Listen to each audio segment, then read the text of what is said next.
Monty Williams has a decision to make on what you do with Chris Paul because I do love the Bucks and Drew Holiday picking him up three-quarters court and making him work a little bit more. So what kind of pressure is Chris Paul facing here this next game?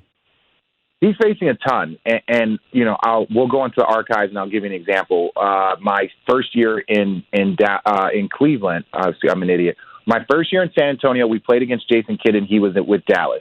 They were the 2 seed, and Jason Kidd was an older point guard, very similar. You would never dare pick up Chris Paul. You would never dare pick up Jason Kidd. But once you pick those guys up, right, because a lot of times you give them that respect, but once you pick them up, they view it as disrespect, but they don't have the same motor at 32 and at 28.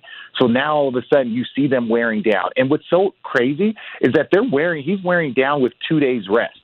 And we're going to say wearing down. We're going to say wearing down because God knows we don't want to say, is Chris Paul getting nervous? Is Chris Paul just squeezing on too tight?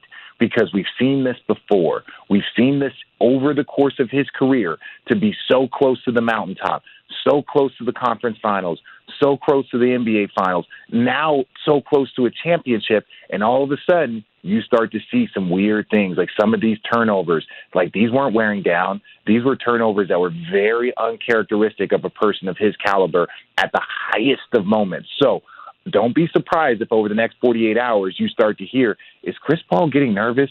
Is Chris Paul starting to become Clipper Chris Paul? Is it starting to become Houston Chris Paul? That's what you're going to start hearing over the next 48 hours. So Chris Paul has a lot to think about and digest, and I think all of the pressure falls on the Phoenix Suns in this moment.